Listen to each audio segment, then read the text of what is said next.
y hoy vamos a continuar con veíamos que en el bosquejo lo primero es el pasado, y el pasado está en el capítulo 1, versículos del 1 al 20, y ahí vemos el epígrafe, también la salutación y lo que habla sobre el Hijo del Hombre, capítulo 1, versículos del 1 al 20. Entonces vamos a Apocalipsis, capítulo 1, versículo 1. Y aquí nos habla de la fuente de la revelación. Y dice la palabra de Dios: la revelación de Jesucristo que Dios le dio para mostrar a sus siervos las cosas que deben suceder pronto, y la dio a conocer enviándola por medio de su ángel a su siervo Juan. Las tres primeras palabras con que inicia el libro de Apocalipsis son Apocalipsis, Yeshua, Cristo. Son las tres primeras palabras en el griego con que inicia el Apocalipsis. Y es evidente porque el título de este libro es Apocalipsis. La traducción de esas tres palabras es la revelación de Jesucristo. ¿Sí? Apocalipsis, Yeshua, Cristo.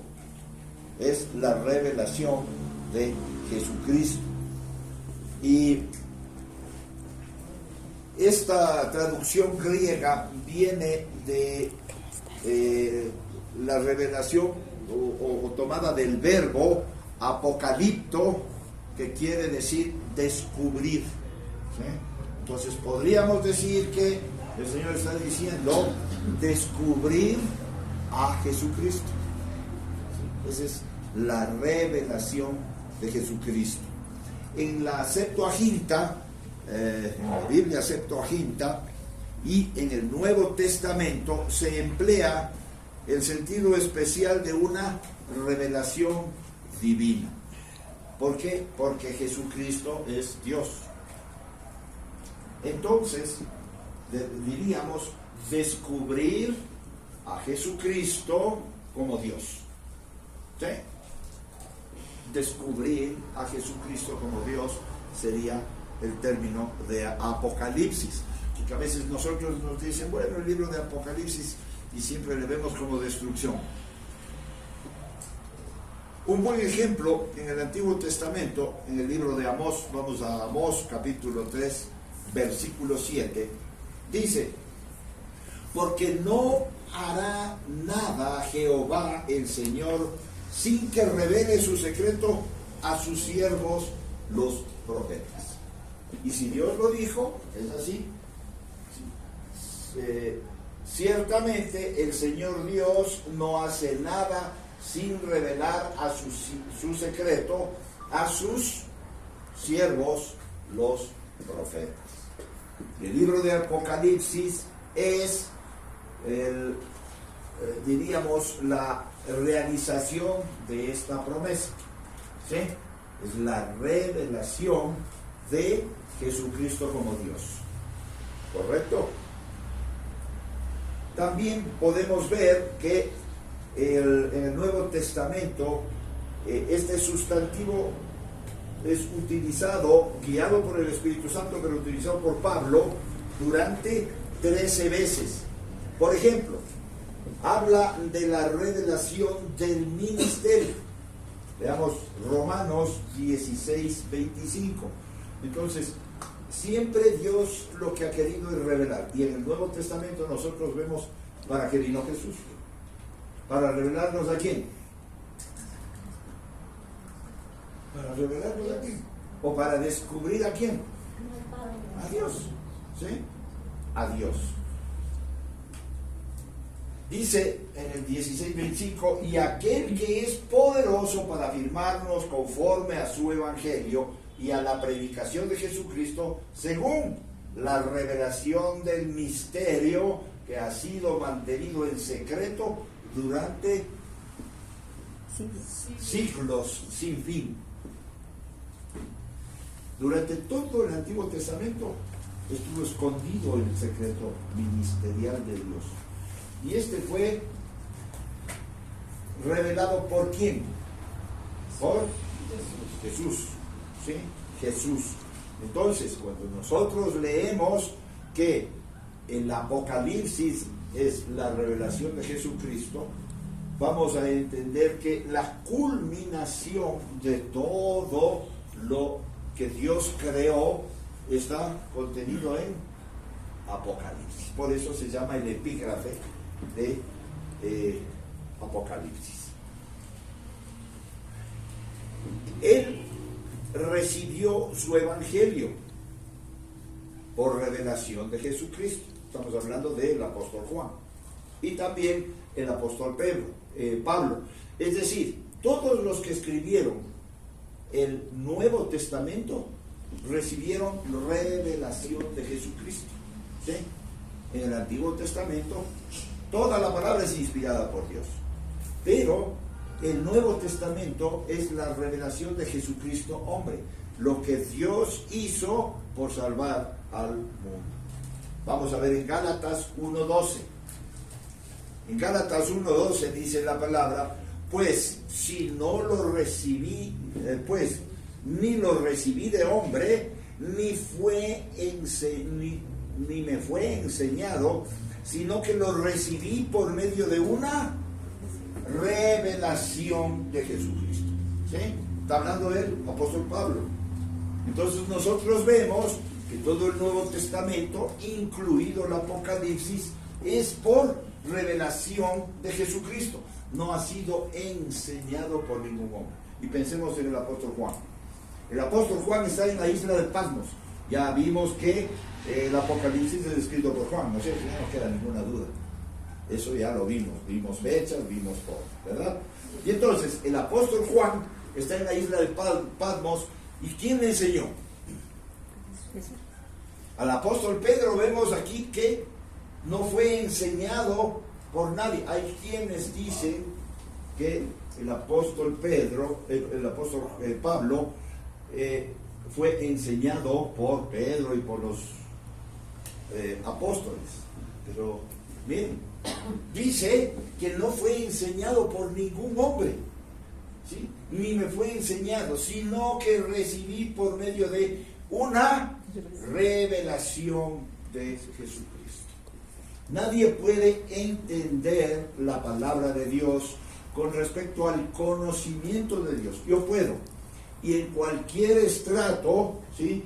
Puede ser cristiano o no cristiano, puede leer el texto bíblico y puede aplicar a la vida de ahora, o no. Cualquier persona. Pero que es revelación de Jesucristo. La revelación de Jesucristo es algo muy especial que viene exclusivamente de una relación con Él. Es la revelación ministerial. Y el Apocalipsis es eso, es una revelación de Dios. Y al interpretar Apocalipsis tenemos que verla así. No podemos verla, y ahí es donde se comete un error, porque le vemos como un texto en el que yo puedo entender y aplicar. Y no funciona así. También se aplica al término de la segunda venida, lo que ya vimos y que seguiremos viendo ahora en Apocalipsis. Vamos a 1 Corintios 1:7. 1 Corintios 1:7. Y aquí habla de la manifestación. Dice: de manera que nada os falta en ningún don, esperando ansiosamente la revelación de nuestro Señor Jesucristo. Entonces, los dones no dan la revelación de Jesucristo.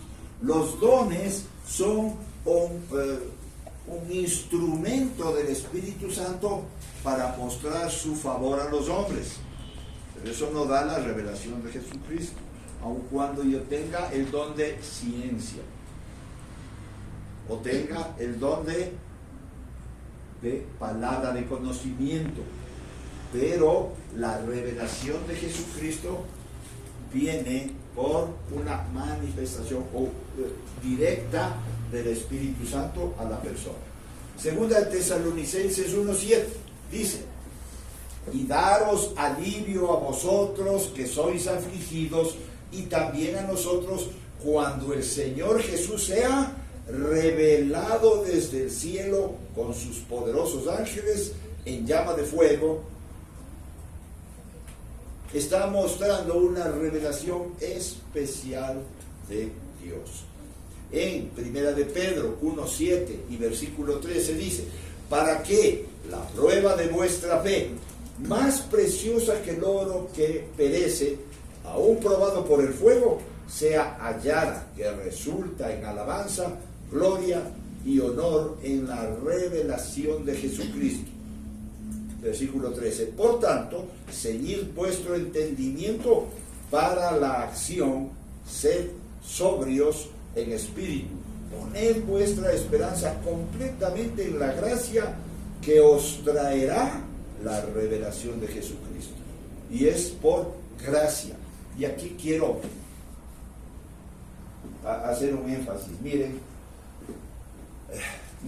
lamentablemente nosotros vemos hoy textos o libros que dicen derecho de autor, ¿verdad? Se dice que es por gracia y es una revelación de Jesucristo. ¿Cuál es el autor?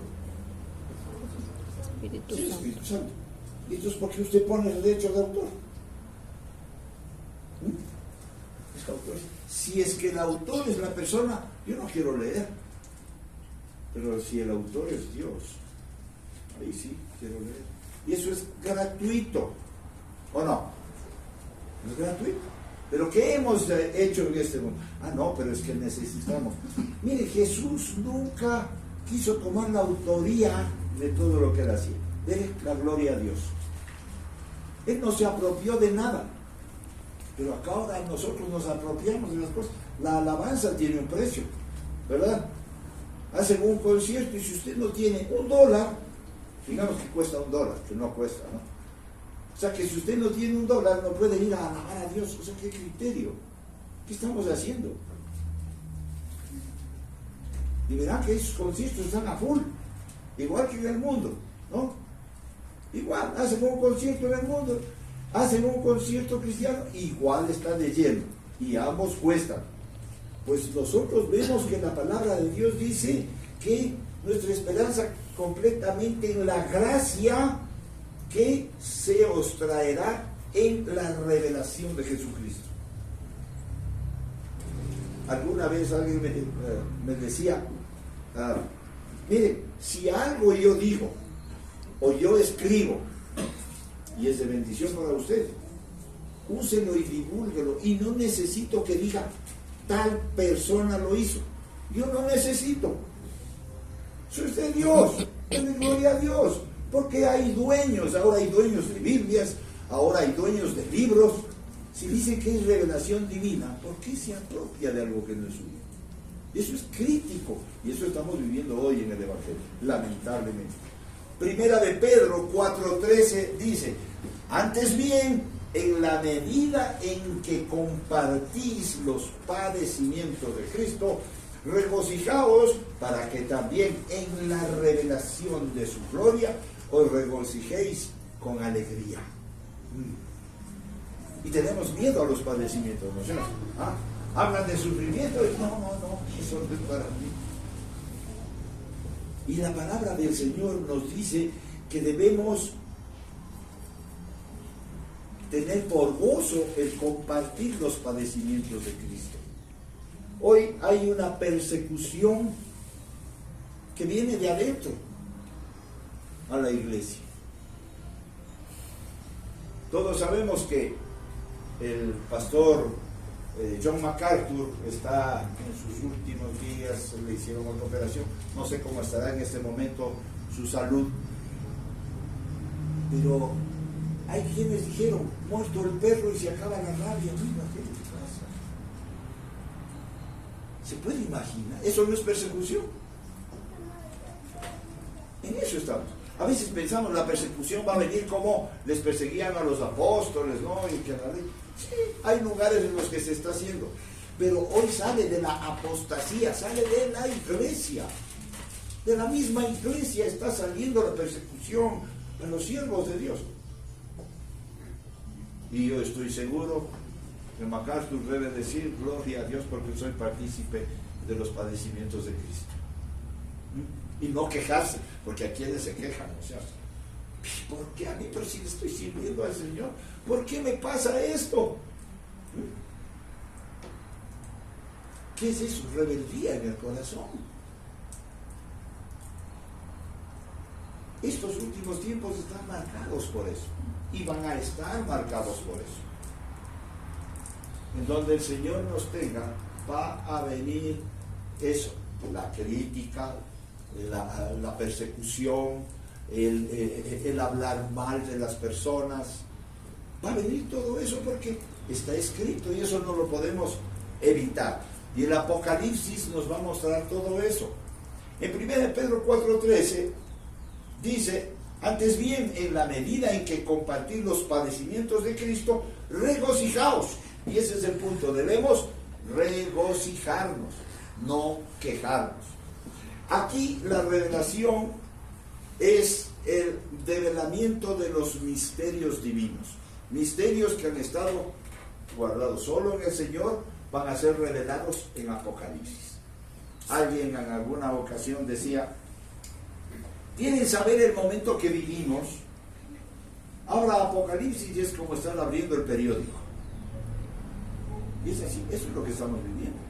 Esos tiempos estamos viviendo. Entonces es el develamiento de los misterios divinos. Pero, ¿qué significa esta frase Jesucristo? ¿Quién sabe qué significa Jesucristo? ¿Qué significa Jesucristo? Ungido. Ungido es Cristo. Pero ¿qué significa Jesucristo?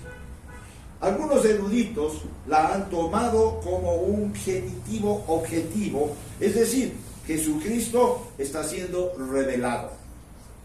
Esta opinión tiene algún apoyo en el hecho de que en este primer capítulo tenemos una visión de Jesucristo, pero eso no describe adecuadamente el contenido del libro en su totalidad, ¿sí? No define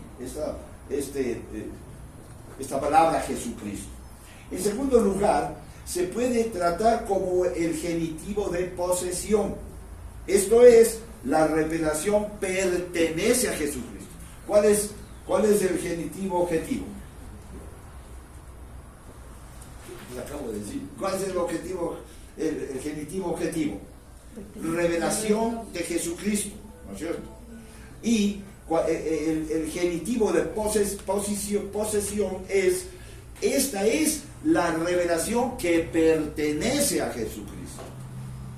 Esto tiene el apoyo de la cláusula que Dios dio de la revelación, pero esto se aplica en la transmisión a Juan, ¿sí? O sea, no es una revelación hecha para que todo el que quiera entienda. ¿Le dio a quién? A Juan, no dio a varias personas. Miremos cómo actúa la revelación en el Nuevo Testamento. En el Nuevo Testamento vemos la revelación que Dios le da a Pedro, a Juan, en las epístolas, no en Apocalipsis. Le da a Santiago, ¿sí? Es la revelación. El Evangelio es la vida de Jesús. Es la revelación a los apóstoles de lo que hizo Jesús aquí. Pero las cartas ya son, o las epístolas, son la revelación a distintos personajes de lo que Dios muestra y lo que Dios quiere. ¿Y quién es Jesucristo? ¿Sí? Y entonces, todos coinciden. Hay una coincidencia en los textos acerca de lo que Dios quiso revelar. Pero Apocalipsis, no hay ningún otro autor que haya tenido la revelación, ¿verdad? Porque la revelación de quién es Jesucristo fue dada a un solo apóstol. ¿A quién? A Juan. Y él nos ha transmitido. Aquí no vemos que hay algún otro texto de Apocalipsis, si bien es cierto, hay una conjunción entre Apocalipsis y Daniel o Ezequiel, que son textos apocalípticos en ciertas partes, ¿verdad? Entonces hay una coincidencia, diríamos, o una conjunción, pero realmente todo el texto de Apocalipsis fue dado a una sola persona. Y por eso dice el versículo que estamos viendo, la revelación de Jesucristo, que fue dado por su ángel ¿a quién? Al apóstol Juan. ¿Sí? Una tercera posición es que se trata de un genitivo subjetivo. Esto es que Jesucristo es el que da la revelación. Ahora, todos estos son reales. Es la revelación de Jesucristo, quien es Él como Dios, pero también podemos entender cuando dice la palabra que es la revelación de Jesucristo, es la revelación que da Jesucristo. ¿Sí? ¿Sí me dice entender o les dice bolas? Un poco de bolas. Sí, creo que les dice bolas. ¿Cuál es el genitivo objetivo? La revelación de Jesucristo. La revelación de Jesucristo, pero de ¿Bolas? quién es Él y como Dios. La revelación del genitivo subjetivo es la revelación que da Jesucristo. ¿Sí? Entonces, yo puedo entender las tres posiciones en el texto. Vamos nuevamente a Apocalipsis 1. Es para poder entender qué es lo que está diciendo. Porque el texto me dice la revelación de Jesucristo, ¿no es cierto? Pero, ¿qué quiere decir la revelación de Jesucristo? ¿Cuál era la una posición? La revelación objetiva, que es revelar al Padre. Y la otra es de Jesucristo. ¿Sí? De Jesús. La una es la revelación de quién es Jesucristo y la otra es la revelación que da Jesucristo. ¿Cuál entendería yo? La revelación de Jesucristo. ¿Cuál entendería? Cualquiera de las tres, ¿verdad? Cualquiera. Y está bien. ¿Sí? Y ese es Apocalipsis. En unas partes nosotros vamos a ver quién es Jesucristo, como Dios. Y en otras partes, ¿qué vamos a ver? Lo que Jesucristo dice que va a pasar. ¿Sí?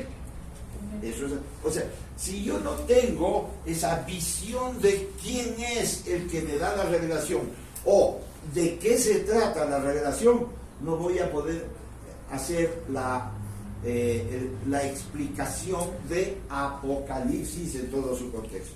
Y voy a cometer errores en si es que el arrebatamiento es antes, a mediados o después. ¿Por qué? Porque no tengo clara la revelación de qué es lo que se trata, qué me está revelando. ¿Sí? ¿Ahora sí me entendieron? Sí, ¿no es cierto? Ya. Bueno.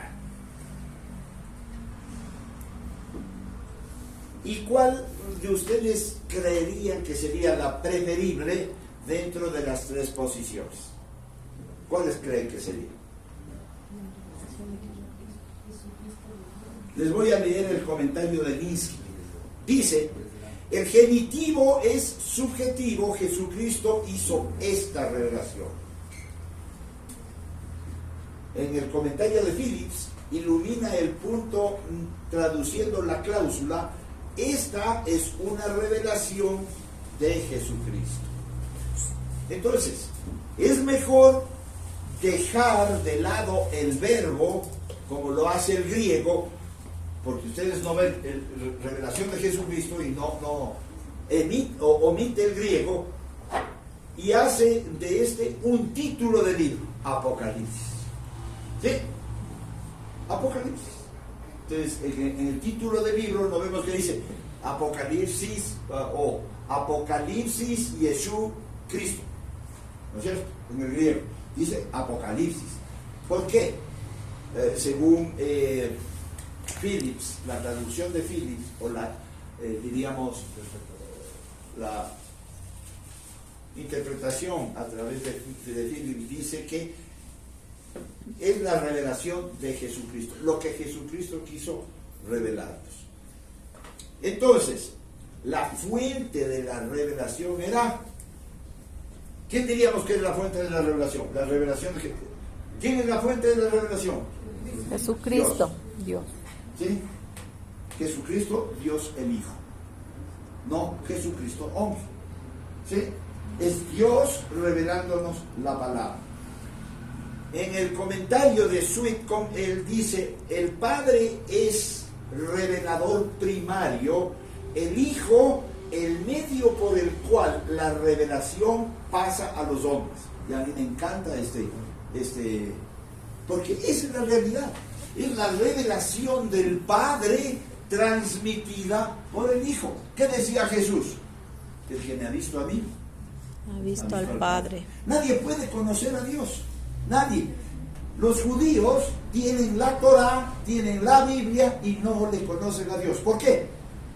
Porque solo Jesucristo es la revelación de Dios.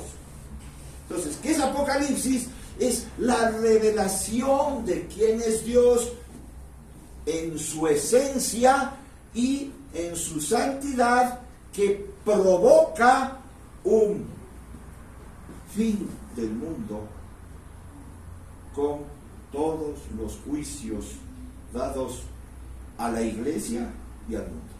¿Sí? ¿Sí? ¿Estamos de acuerdo? Muy bien. Amén. Vamos a Juan 3:35. Y ustedes dirán, ¿Cuándo se metió en eso, no? el Espíritu Santo? Que el genitivo subjetivo, que el genitivo En objetivo. el Apocalipsis. Es bueno ver todas las escuelas de revelación, ¿sí? Y nosotros poder ir viendo bíblicamente cuál es la que se ajusta. Alguien me decía, yo voy a predicar, que le dijeron, yo voy a predicar o voy a enseñarles Apocalipsis, pero ustedes crean lo que quieran. ¿Qué es decir? Algo anda mal ahí, ¿no? Claro. Y entonces, ¿para qué enseño? ¿Verdad? Una enseñanza siempre tiene que ver, no puedo desechar las otras posiciones. Lo que debo buscar es qué se ajusta al contexto bíblico para que pueda yo entender y tomar una posición. ¿Sí? Considerando cuándo es el arrebatamiento, que es uno de los temas más discutidos y que ahora la gente dice, bueno, cuando sea no me importa, total, no cambia. ¿Cree que cambia o no cambia? Para mí sí cambia. Porque sé quién es Dios, porque estoy conociendo la verdad. ¿Sí? Para mí sí cambia. Para el mundo no. Porque lo que Jesús dijo se va a cumplir. ¿Sí? Crea cuando sea, no importa. Pero para mí sí va a cambiar. Y dice la palabra, conoceréis la verdad y la verdad os hará libres.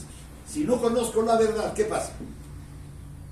En mi mente todavía no soy libre, ¿o sí? ¿Cuántas verdades hay en la Biblia? ¿Ah? Hoy el mundo dice, tu verdad no es mi verdad. Es lo que vivimos hoy. Pero ¿cuántas verdades hay en la Biblia? Una, y es Jesús. Jesús es el camino, la verdad y la vida. Él es la verdad. Pero si yo digo una cosa y otra persona dice otra cosa, ¿quién es en la verdad? Y dice que el Espíritu de verdad nos guiará a toda verdad. Y entonces debemos ser diligentes en buscar la verdad. ¿Sí? Aun cuando haya otras posiciones. ¿Correcto? Entonces, si alguien dice la salvación, que la salvación se pierde, yo no lo voy a desechar totalmente. ¿Qué voy a hacer? No porque asistí a un seminario y en el seminario me dijeron la salvación no se pierde y yo digo la salvación no se pierde. Tengo que ver textualmente. Tengo que ver qué dicen o qué opinan los que dicen que la salvación se pierde para saber cuál es la verdad. Yo sé que la salvación no se pierde. Estoy 100% convencido. Y bíblicamente. Es más, he conversado con personas que dicen que la salvación se pierde y cuando les digo, mira este versículo, y ellos me dan otro versículo, nunca me explican el versículo. Cuando alguien defiende una tesis, debe explicar el versículo y no decir, hay otro versículo.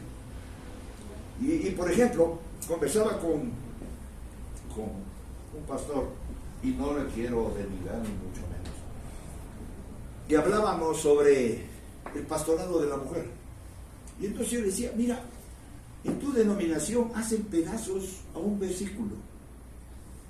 Ustedes no aceptan a un recasado como pastor, siendo recasado antes de conocer a Jesús, porque si es después, no hay caso, es decir, no hay caso, ¿sí?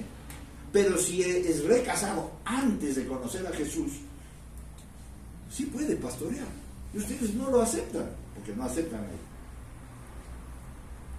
Y dicen que porque es recasado, y la palabra de Dios en 1 de Timoteo 3:13 dice que es necesario, que es un requisito para ser pastor, que sea marido de una sola mujer. Entonces ustedes dicen, no, una sola mujer.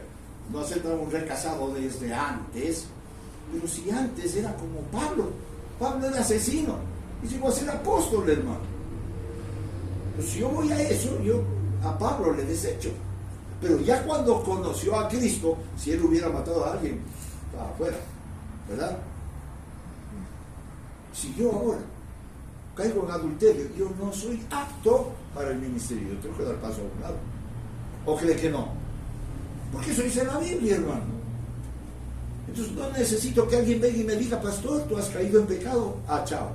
No, yo mismo tengo que decir, Señor, perdóname, mi salvación no se pierde, yo sigo siendo salvo. Pero para el ministerio yo ya no puedo seguir porque es un requisito. Y entonces yo le decía, y ustedes le hacen pedazos a ese versículo. ¿Por qué? Porque no aceptan a un recasado, pero sí aceptan a una mujer. Y yo hasta ahora no entiendo y no comprendo cuándo hay un marido de mujer siendo mujer, salvo las lesbianas. ¿Cómo pueden hacerle pedazos a un versículo? ¿Y saben lo que me dijo?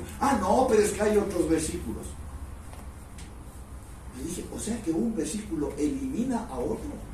Ahí estamos claves.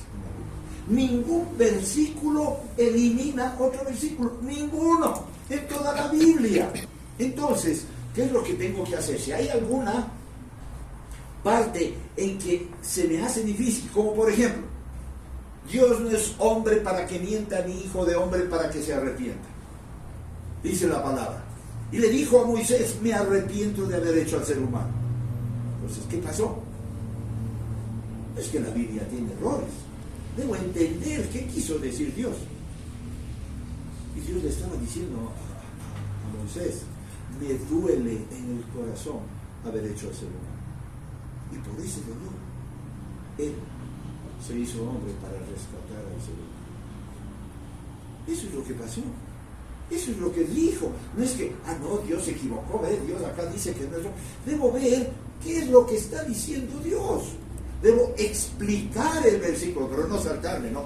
No, pero es que acá dice. Y verán, cuando hay eso, generalmente esas posiciones que son así, ¿no?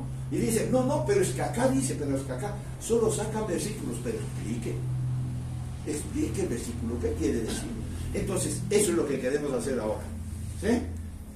Hay posiciones en Apocalipsis, pero queremos ir al contexto bíblico y a poder explicar qué quiere decir ese versículo para no confundirnos, ¿correcto? Muy bien. Entonces, como leímos de Juan 3:5, el Padre ama al Hijo y ha entregado todas las cosas en su mano, ¿sí? En Juan 5:20 y 26, por eso es la revelación de Jesucristo. Juan 5:20 al 26. Pues el Padre ama al Hijo y le muestra todo lo que Él mismo hace. Y aquí vamos a ver. Hay quienes confunden toda esta parte y dicen que el Padre envió al Hijo, a Dios el Hijo, para que se haga hombre y venga a este mundo. ¿Qué les parece? ¿Qué opinan? Dios el Padre envió a Dios el Hijo para que se haga hombre y nos rescate del pecado. ¿Qué le parece? Pero opinen, pues, el estudio bíblico tiene que ser, opinen. Yo no te entiendo lo que quieres decir. No debemos confundir Dios el Padre con el Hijo de Dios. Es decir, el Dios el Hijo con el Hijo de Dios. Dios el Hijo es Dios. El Hijo de Dios es hombre. Pero son la misma persona. Son lo mismo. Dios el Hijo se hizo hombre. No es que Dios el Padre le mandó a Dios el Hijo. No, ahí no hay jerarquía. Dios Padre, Hijo y Espíritu Santo son coiguales, coeternos, todo igual. No es que más es el Padre que el Hijo o más es más que el Espíritu Santo. No, Padre, Hijo y Espíritu Santo es un solo Dios, coeterno, coexistente, y todos los atributos. Dios es amor, es el Padre, el Hijo y el Espíritu Santo. ¿Sí? Dios es poder, es Padre, Hijo y Espíritu Santo. Porque hay quienes dicen que el poder está en el Espíritu Santo. No, hermano. El poder está en el Padre, en el Hijo y en el Espíritu Santo, que es uno. ¿Sí? Y entonces, cuando dicen que Dios el Padre envió a Dios el Hijo para que sea hombre, es bárbaro, hermano. No es así. ¿Por qué? Porque es un solo Dios. No está ahí. Cuando dice que Dios envió a su Hijo, es Dios el Hijo que se hizo hombre y Él envió a Jesús hombre para que muera por nosotros. Por eso vemos, pues Dios ama al Hijo. ¿A quién? ¿A quién? A Jesucristo Jesús hombre. hombre. Jesús hombre. ¿Sí?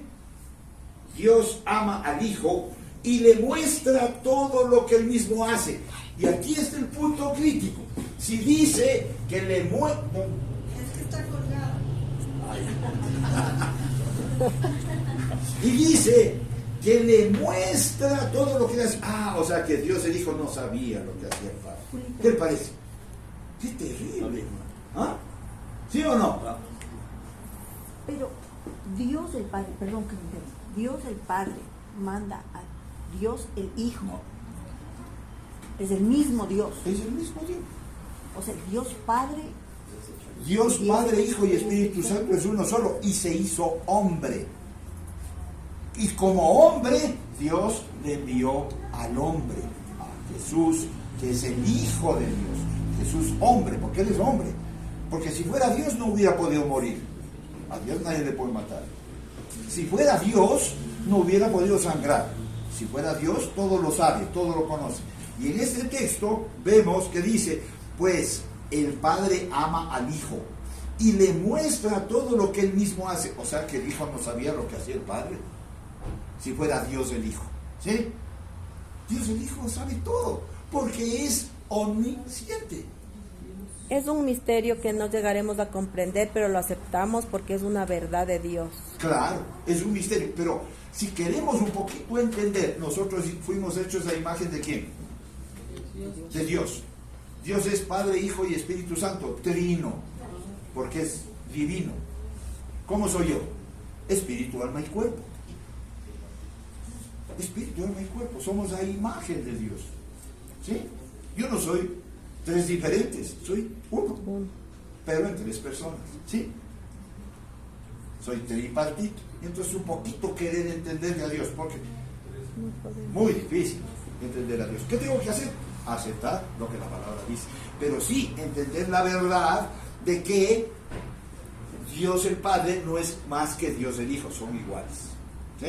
Y cuando habla que Dios el Padre dice ama al Hijo y le muestra todo lo que hace, todo lo que Él mismo hace, le muestra ¿a quién? Al Hijo. Jesucristo hombre. Nosotros somos hijos por Jesús. Y cuando dice le muestra al Hijo, también está hablando de que nos muestra a nosotros. Dios nos muestra. ¿Cómo nos muestra? En su palabra. Por eso es Dios que se hizo hombre como hijo, porque Jesús es 100% hombre y 100% Dios. Y en Jesús habita toda la plenitud de la deidad de Dios. ¿Sí? Un misterio que no podemos entender. Si algo quisiera yo entender, en mí habita toda la plenitud de la deidad de Dios, refiriéndome al Espíritu Santo, sí, pero yo como hombre no. ¿Sí? Muy bien. Gracias. Sí, está claro. Gracias.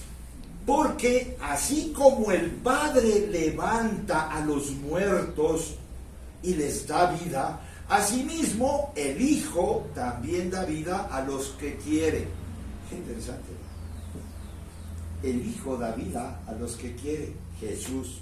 Porque ni aun el Padre juzga a nadie, sino que todo juicio se le ha confiado al Hijo. Y aquí quiero hacer un acto. Miren, Jesús dijo, no he venido para juzgar. ¿Dijo o no dijo? No he venido a juzgar al mundo, he venido a salvarlo. Pero aquí dice que todo juicio le ha sido confiado al Hijo. Bueno, ¿en qué quedamos, no? ¿Ah? ¿Qué opinan? ¿En qué quedamos? En su primera venida no vino para juzgar. A ver, ¿cómo? En su primera venida no vino para juzgar. Pero aquí no habla del juicio final. Aquí habla del juicio por la palabra. Yo no les juzgo, la palabra les juzga. Pero Él es la palabra.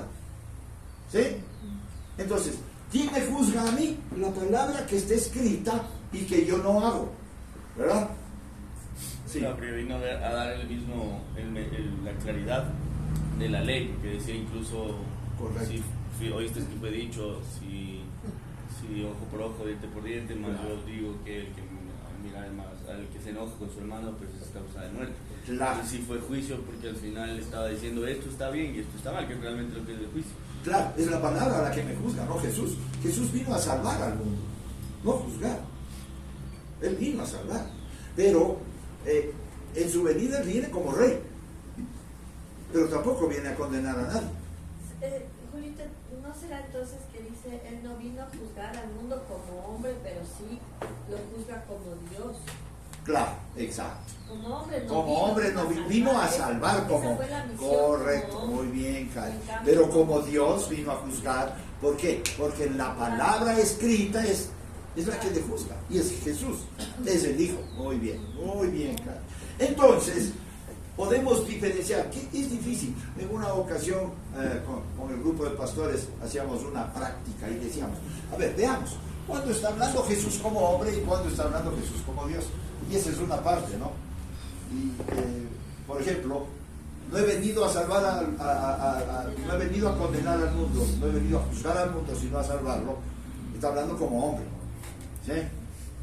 Pero, si él dice, y mi juicio es justo, está hablando como Dios. Sí, es un poquito hacer una práctica en el texto bíblico, y no es que estoy haciendo que son dos personas diferentes, un solo. Jesús y Dios, un solo Dios. ¿Sí? Una sola persona. Correcto. Y así vamos a entender Apocalipsis. En esa forma vamos a ver Apocalipsis. Para no caer en los errores.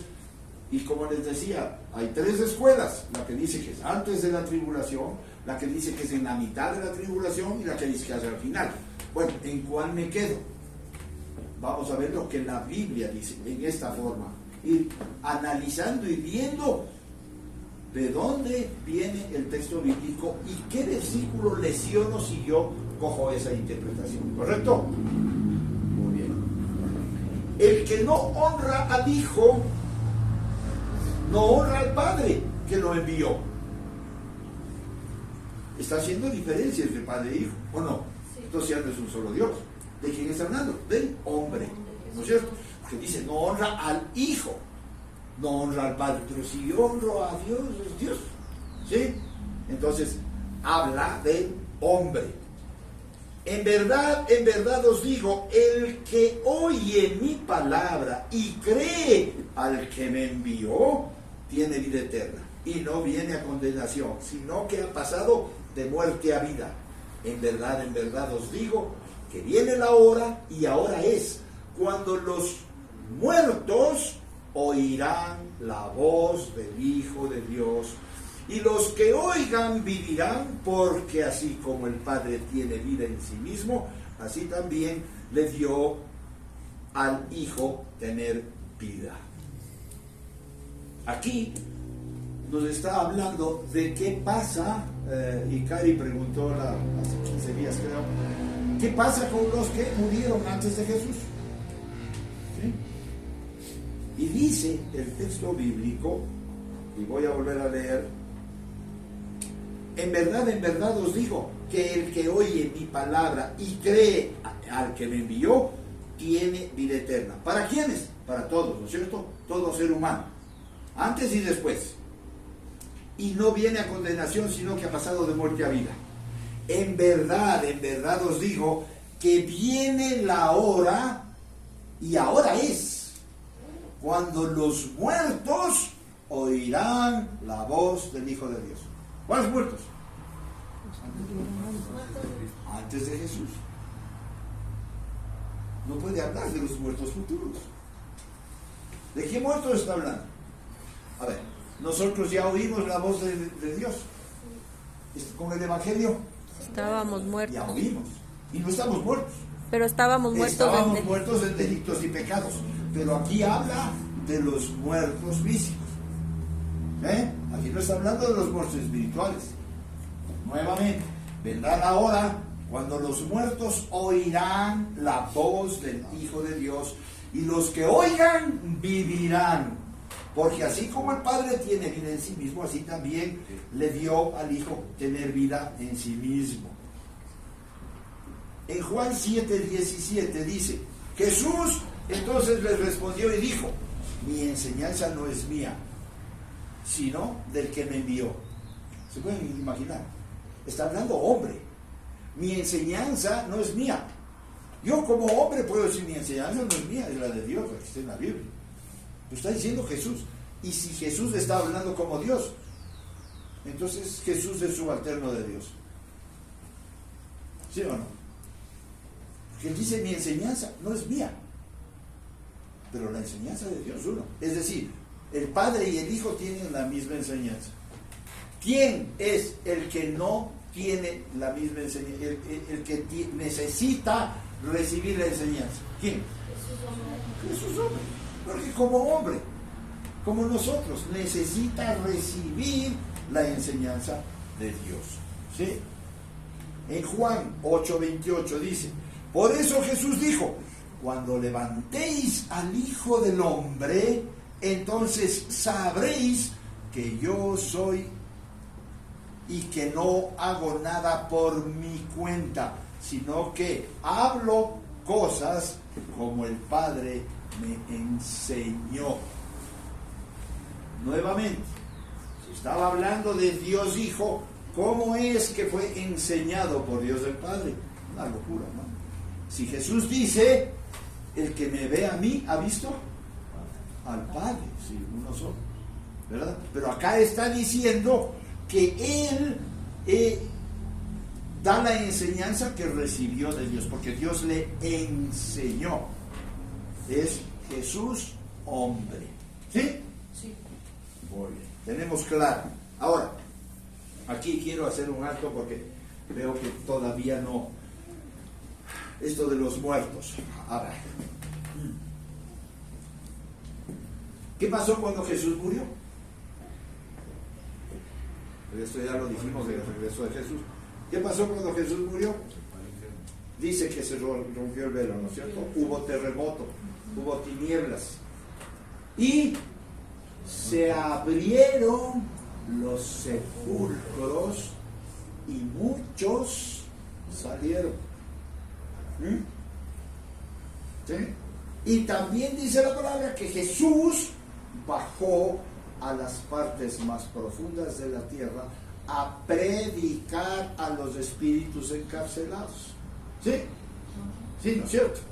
Muy bien. ¿Cuáles son los espíritus encarcelados? Claro, yo escucho la palabra encarcelado y veo cárcel, ¿no es cierto? Pues no está hablando de cárcel, está hablando de espíritus que no pueden salir, pero están juzgados. Nadie está juzgado, están dormidos en el Seol, que es el sepulcro. Entonces, dormidos ahí son los espíritus encarcelados porque no pueden salir, no porque han sido juzgados. Es un error. En el Antiguo Testamento nadie ha estado juzgado. Nadie. Porque no hay infierno. El infierno se crea en el momento que Jesús va a pagar la deuda. Es el primogénito de la muerte, porque es el primero en ir al infierno, por mí. Después de que Jesucristo resucita, entonces allá van todos los que mueren sin Jesús del Nuevo Testamento. Del Antiguo Testamento siguen ahí. Ellos saldrán ante el gran trono blanco, Apocalipsis 18, 19, saldrán para juicio, el juicio ante el gran trono blanco. Dice, los muertos, el mar entregará a sus muertos, el Hades entregará a sus muertos, el infierno entregará a sus muertos. ¿Sí? Saldrán ¿de dónde? De ahí a ser juzgados para ir al lago de fuego y azufre eternamente. Pero, ¿qué pasó con los cristianos? Fueron al seno de Abraham, eso ya vimos, ¿verdad? Entonces, ¿qué pasó como leímos en este texto que dice que ahora es cuando los muertos oirán mi voz? Él bajó a predicar a los espíritus encarcelados, ¿sí? Y salieron. ¿A dónde fueron? Dice, estuvieron entre nosotros. Y aquí viene otra. Dice, salieron y estuvieron entre nosotros, y muchos les vieron, ¿no es cierto? ¿Cómo salieron? O sea, no había cuerpo. ¿Cómo salieron? El espíritu. Sus almas. No, pues, no puede tener cuerpo glorificado. Si ya tiene cuerpo glorificado, y entonces, ¿cómo es que los que están en el seno de Abraham resucitan? Eso es cuerpo, ¿no es cierto? Esos no dice que resucitaron, salieron. ¿Qué salió? Sus almas. Y las almas muchos las vieron. Qué interesante, ¿no? ¿Ah? No salieron con cuerpo. Pero ¿a dónde fueron?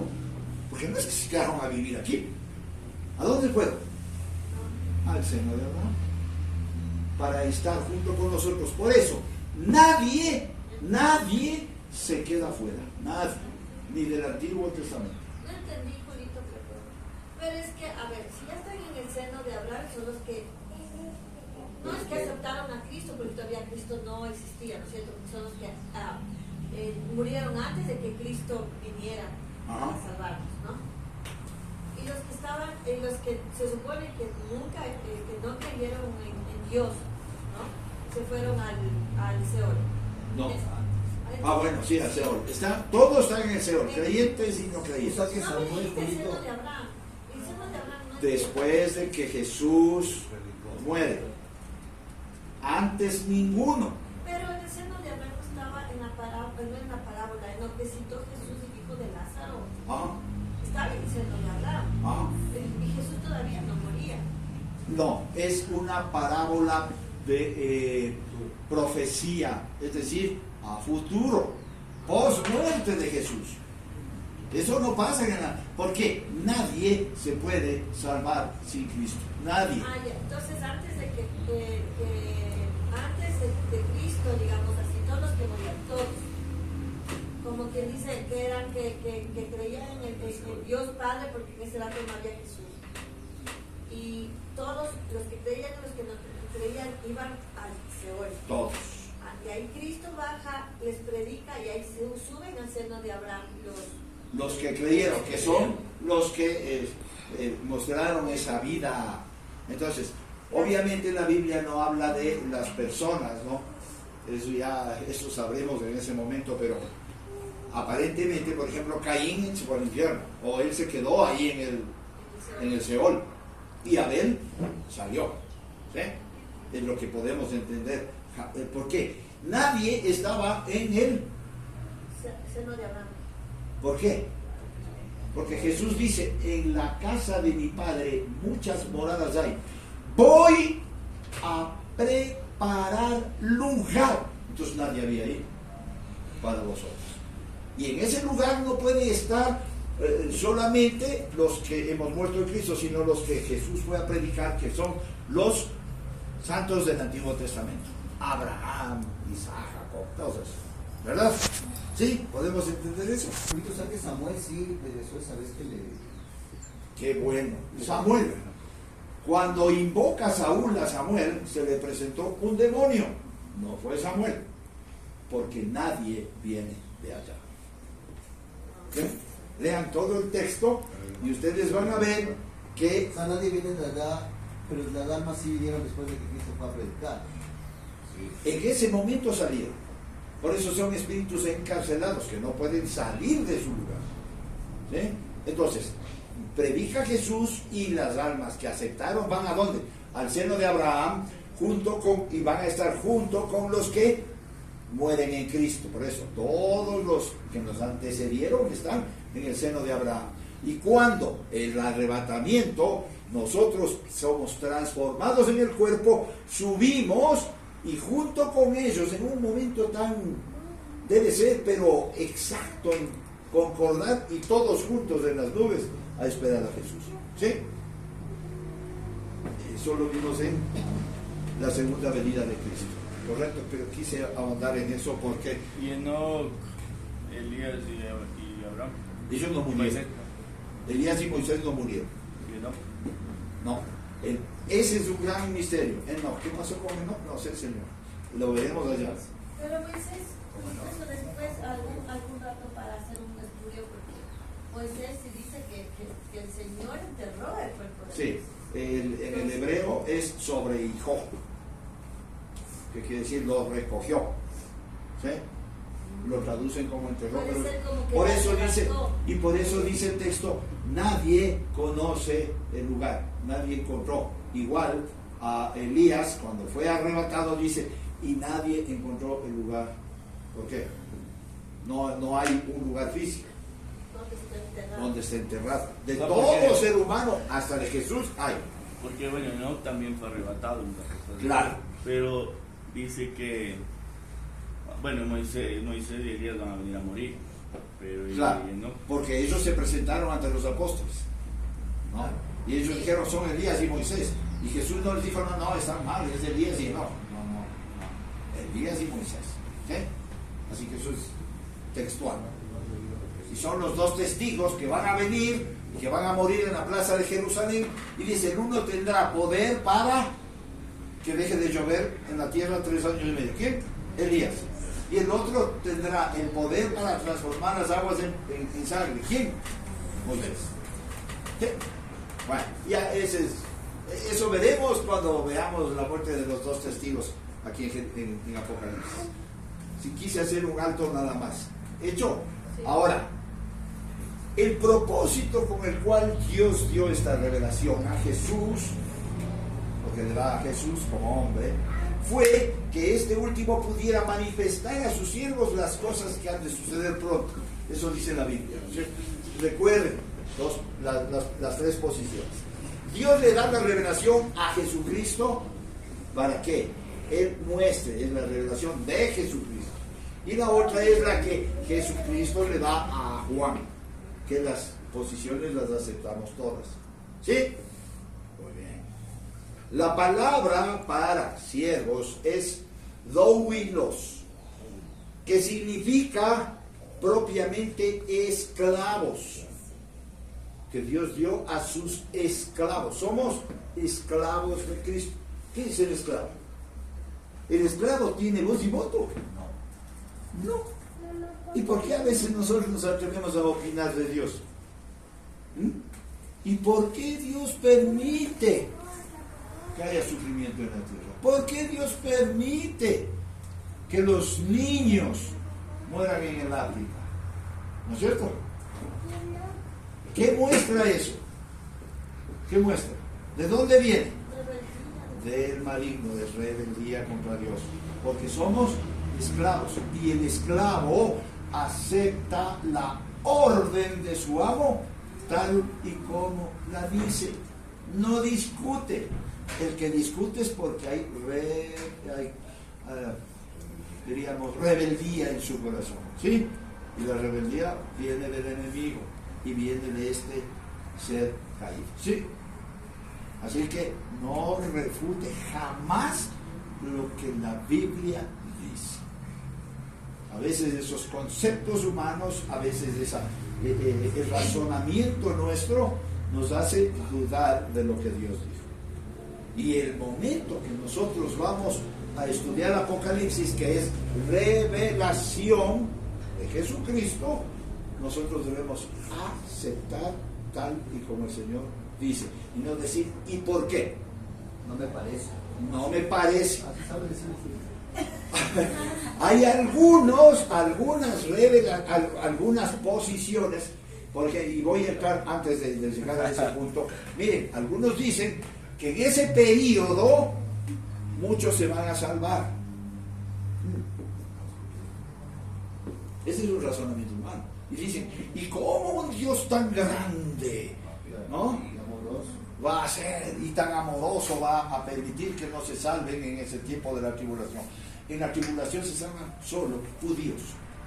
De lo que dice la Biblia, solo judíos.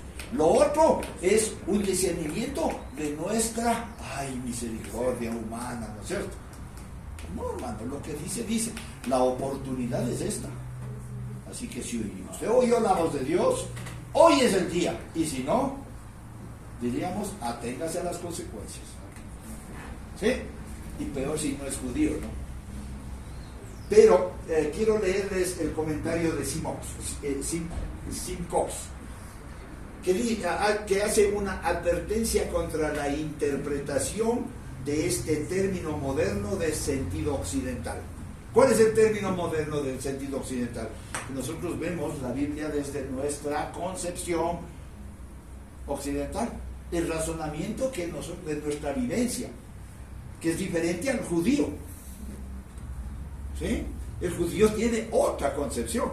Y entonces nosotros queremos verle, y a veces queremos interpretar Apocalipsis con nuestra línea.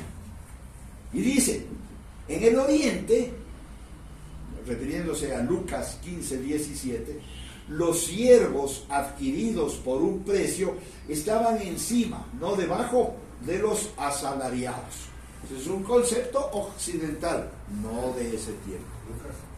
Lucas 15:17. No vale. Ahí está. Lucas 15:17. Entonces, volviendo en sí, dijo, ¿cuántos de los trabajadores de mi padre tienen pan de sobra, pero yo aquí perezco de hambre? ¿Está hablando de quién? Del hijo pródigo, ¿no es cierto? Y entonces hace como que el esclavo está sobre el asalariado. Ese es un concepto occidental. Pero el concepto de judío no es así. ¿Sí? El esclavo está bajo la autoridad del amo 100%. ¿Ya? ¿Qué más?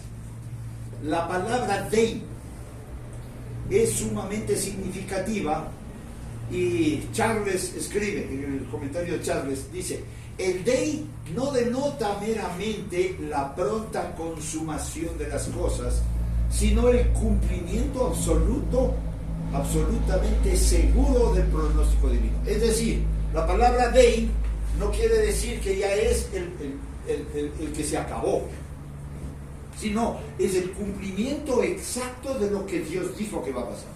¿Sí? Entonces la palabra dei no es un concepto de decir, ese es el final, aquí se acabó, sino es el cumplimiento, ¿sí?, de lo que Dios había dicho. ¿Correcto?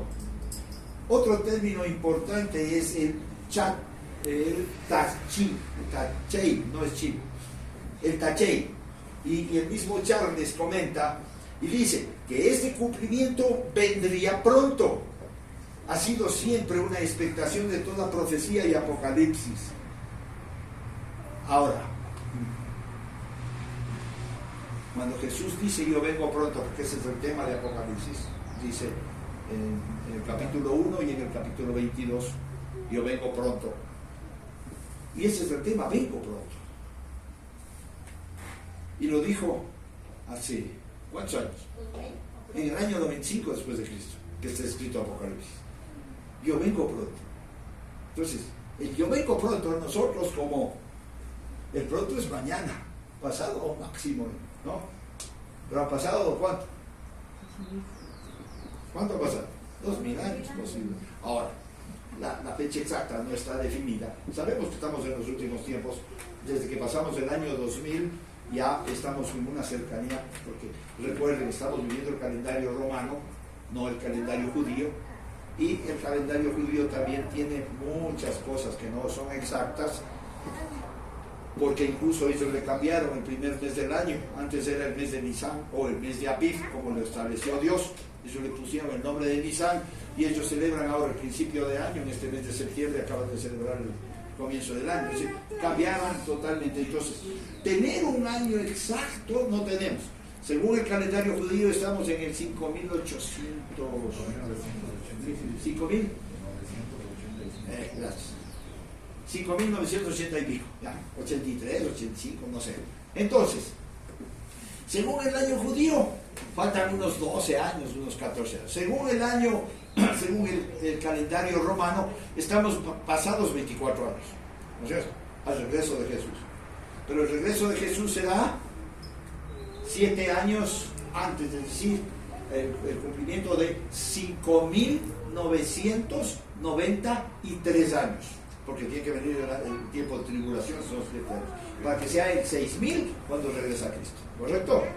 Entonces, los calendarios no coinciden ni van a coincidir. ¿Quién confundió esto? El Señor, así como en las torres de Babel, confundió el idioma, ahora confundió los tiempos y andamos perdidos en el tiempo. Pero que estamos al final, nadie lo puede dudar, ¿sí? Que puede ser mañana, puede ser esta noche, puede ser en 10 años, no sabemos. Pero aquí el pronto, que es esta palabra tachei, ¿sí? En el griego, esa palabra que viene pronto no es mañana. ¿Sí? Ha pasado 2000 años, cerca de 2000 años. ¿Sí? Pero puede ser que los apóstoles, cuando escribieron el Nuevo Testamento, realmente creían que ya venía ya. Uno sí. En unos, qué sé yo, 5 años, 10 años. Uno sí. O sea, estaban preparando literalmente. ¿Qué es lo que quiso decir Dios? Haz de cuenta que vengo hoy, que vengo esta noche. Y tienes que vivir tu vida, el tiempo que vivas, como que yo vengo esta noche. Es lo que quiso decir. ¿Sí? Porque nosotros decimos, no, faltan 2000 años, le gozo a la vida. Cuando esté en 1900 me convierto. ¿Y por qué entonces sería la palabra estar preparados si prácticamente nosotros somos salvos y eso no se pierde? Sí, lo que pasa es... No tenemos que hacer absolutamente Lo que, o sea, no es por obras, ¿no sé? La salvación no es por obras, pero el producto de la gracia sí es por obras. Porque dice la palabra, si sobre el fundamento que es Cristo construye oro, plata, bronce, hojarasca, el fuego la probará. 1 Corintios 3. El fuego la probará.